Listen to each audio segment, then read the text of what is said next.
40 acres. This is the story of an incredible farm that everyone wanted to own. 14 years ago, a fungal pandemic wiped out almost all animals and birds. Fruits, vegetables, and seeds had nearly gone extinct. As a result, 2 years later, the collapse of the food chain led to the Second Civil War. A year after that, the entire planet was hit by famine. Hunger grew so bad that people started eating each other to survive. But in this destroyed world, the Freeman family had some secrets that helped them grow crops. And those very secrets became their biggest challenge. Every now and then, outsiders tried to take over their land. Even today, a group of intruders cut through the fences and got inside. Each one of them was armed, but hid their weapons as soon as they reached the farmhouse. Then they politely called out, saying they were just passing by and needed a place to rest for a while. But in response, they were gunned down instantly. Everyone was killed right where they stood. It was also made sure that no one escaped, because if even one person got away, they'd come back with more. 40 acres wasn't just a farm. It was a story of hope, identity, and survival. The owner, Haley, had 3 daughters and 1 son, and all of them knew how to use weapons. Haley and her husband, Galen, had both served in the army, and they trained their kids every single day. Even their youngest daughter, Cookie, was a deadly headshot.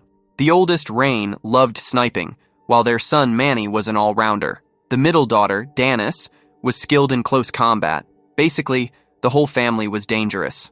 Cameras covered every area. Iron fences surrounded the farm with live current running through them 24/7. And still, intruders managed to break in. That was a serious concern. When Haley talked about it with her friend Augusta, she found out that a gang of cannibals had been spotted nearby. They needed to stay extra alert. Anyway, Augusta's family and 2 other close households completely depended on the Freemans, because Haley was the one who supplied them with crop seeds. Winter was coming, and Augusta didn't know how they'd survive this time. Some of them hadn't eaten in a week. They needed more seeds. Haley assured her she'd arrange that by tomorrow. The next morning, Manny left to make the delivery. There was this old company they used for trading resources. Manny went there to deliver the seeds and was supposed to head right back. But since getting to go outside was rare, he went down to the river to chill for a while. After taking a dip, he came out and saw a beautiful girl. Manny was instantly drawn to her. He just stood there, staring. Meanwhile, on the radio, Haley got a call from Augusta saying the Fleming family had been attacked by cannibals. They didn't even spare the kids, ate them all in one line.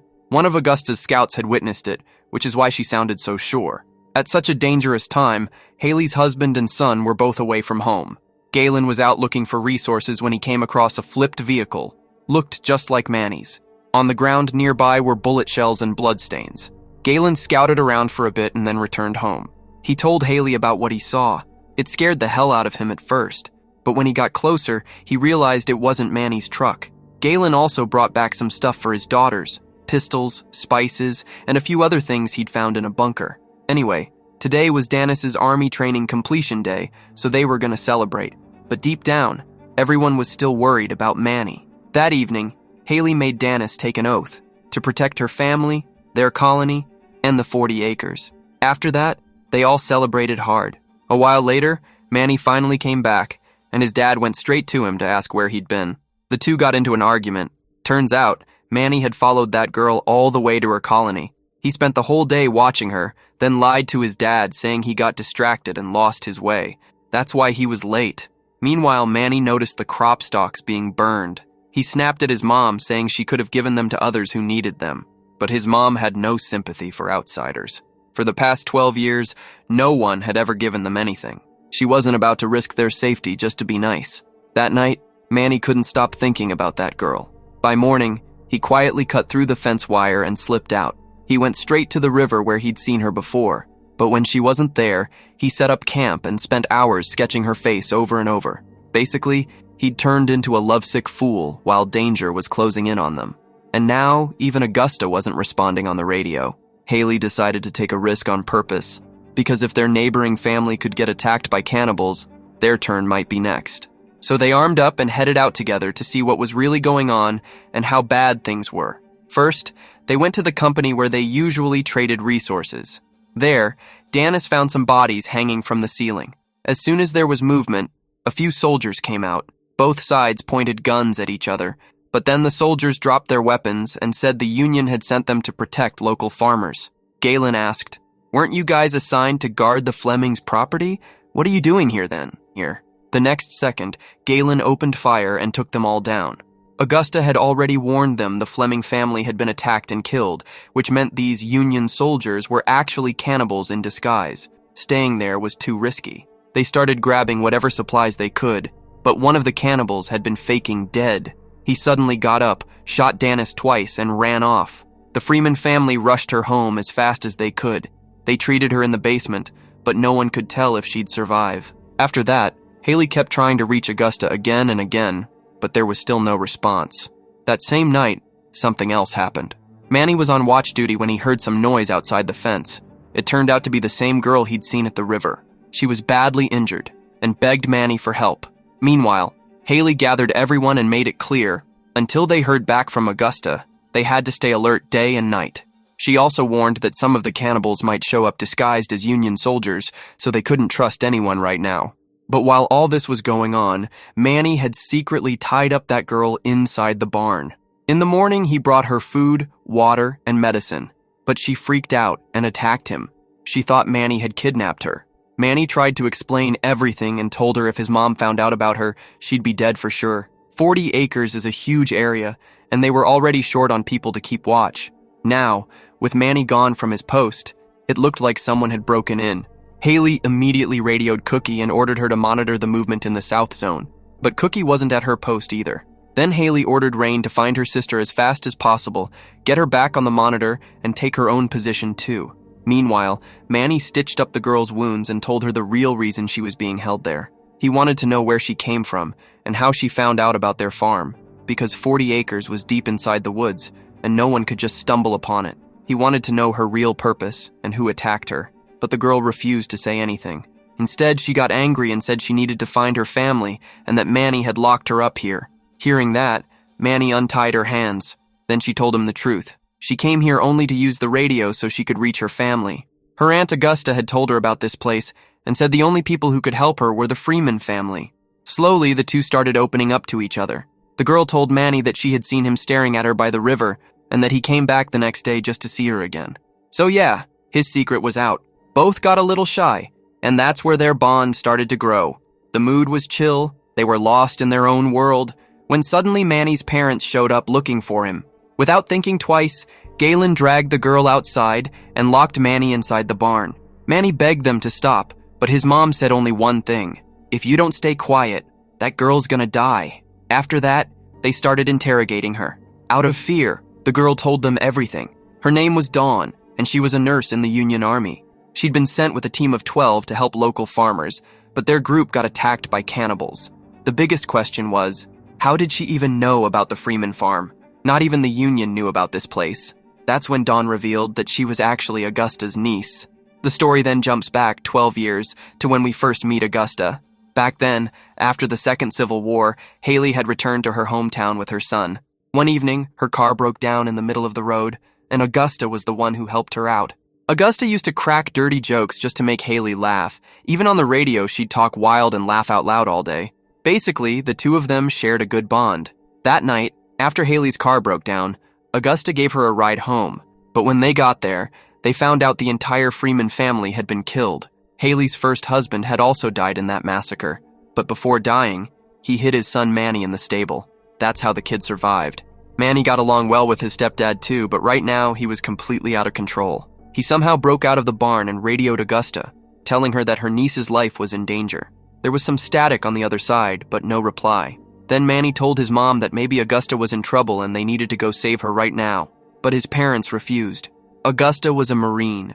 She knew how to protect herself. Manny needed to focus on the farm. He asked for permission to scout the area just to check the situation, but they denied that too. So the next morning, Manny took Dawn with him and left anyway. And Haley was sure her son was walking right into a trap. And being a mother, she didn't waste a single second.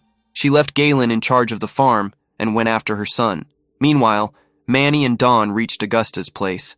The whole area was dead silent. Back at 40 acres, one of the main cameras suddenly went offline. Galen jumped in the truck and drove there right away. He checked the supplies. Everything seemed fine, but he couldn't tell if the fences still had power. Meanwhile, Haley reached Augusta's village, and what she saw froze her to the core. The villagers had been killed, their bodies stuffed into barrels and frozen. At the same time, Dawn took Manny inside a trailer and locked the door. That's when she revealed the truth. The cannibals had used her as bait to reach 40 acres. Her aunt and the rest of the villagers were being held captive. She was forced to do all this so she could lead Manny away from the farm. Back on Haley's side, she reached the radio room, but Augusta wasn't there either. Just when she felt sure the place was empty, someone grabbed her from behind. She struggled, but couldn't break free. Meanwhile, Galen was scouting near the perimeter and noticed a section of the fence had been cut. Then he spotted a deer, but that didn't make sense. It was a setup, a distraction. The cannibals used the moment to ambush Galen and broke into the farm. Within minutes, one by one, all the cameras started going offline. Rain realized something was wrong and rushed to her position. What she saw, she immediately tried to report to Galen, but by then the cannibals were all over him. When Galen regained consciousness, he wasted no time and took them all down. When Haley opened her eyes, she found herself locked up with Augusta inside the cannibals' prison. The place was terrifying. Rain didn't waste a second and started firing at the cannibals. They fired back instantly. Then Galen gave her an order over the radio to leave the position and move to the basement. She did exactly that and reached the basement just in time. The intruders kept searching for her. Meanwhile, Augusta, who was locked up with Haley, asked, "How the hell did you end up in the hands of those cannibals?" Haley replied that her niece had come to the farm. That clearly meant the cannibals had sent her as bait, and Augusta assumed she must have been killed by Haley. But the truth was totally different. Manny had saved Dawn, which made her really happy. But that happiness didn't last long. The cannibals beheaded her and took her away. Haley started cursing them, and they beat her up brutally. Later, it was revealed that before getting caught, Augusta had hidden a few kids. They were starving, and as soon as Manny gave them food, they attacked it like hungry wolves. Meanwhile, Dawn apologized for betraying him, but instead of getting angry, Manny made up his mind. He was going to find Dawn's aunt. The guy was completely blinded by love. Even though he knew his own family could be in danger, he still took that risk. Dawn told him she knew where the cannibals' base was. The only question now was how long it would take to get there. Back at 40 acres, things were getting worse. The number of intruders kept growing because half the game was already won. They had to hollow out the farm from the inside now. Rain and Cookie were safe in the basement, but Danis was stuck upstairs. She was injured and couldn't move much. So Galen grabbed his weapons, told the girls to stay put, and went upstairs to rescue Danis. Meanwhile, one cannibal tried to cut off Haley's leg but paid the price for it. She somehow killed him and grabbed his gun. That's when the cannibal leader, the same guy who had shot Danis twice, showed up. He was unarmed. Haley didn't hesitate. She killed him right there. Just then, Manny arrived. His mom snapped at him in anger, then said, "Hate me all you want, but I can't lose you." Manny replied, "I can't hate you. I'm just trying to find my way." He knew that her toughness was the only reason they were still alive. They got out safely since the whole cannibal gang was busy trying to take over the farm. Meanwhile, Galen had made it upstairs and ordered Rain to activate the security system. Within seconds, metal shutters covered the house and all lights went off. The place turned into a bunker. Galen knew every corner of the house, and he used that to his advantage, taking out each intruder one by one. Within seconds, not a single one was left alive. But Galen himself was badly injured. On the other side, Haley and Manny reached to rescue Dawn and her brothers. They were all safe, but when they found out about their aunt, tears rolled down their faces. There was no time to stop, though. They quickly got everyone in the car and headed toward the farm. Meanwhile, Galen managed to get back to the safe room, but collapsed right there. His wounds were deep. Both girls were in shock, not knowing what to do next. The intruders started pouring oil through the safe room door to burn them alive. Finally, Galen came up with a plan and told Rain exactly what to do. By now, Haley and Manny had also returned. They entered the house from the same spot Manny used to sneak out. That's when his mom realized where he'd been escaping from all this time. Anyway, they kept moving quietly, but as soon as they got near the farm, they came under heavy fire. One of Dawn's brothers got killed right there. Haley ordered Manny to take the kids to the safe room while she stayed behind to cover them. Rain opened the safe room door and two intruders came inside.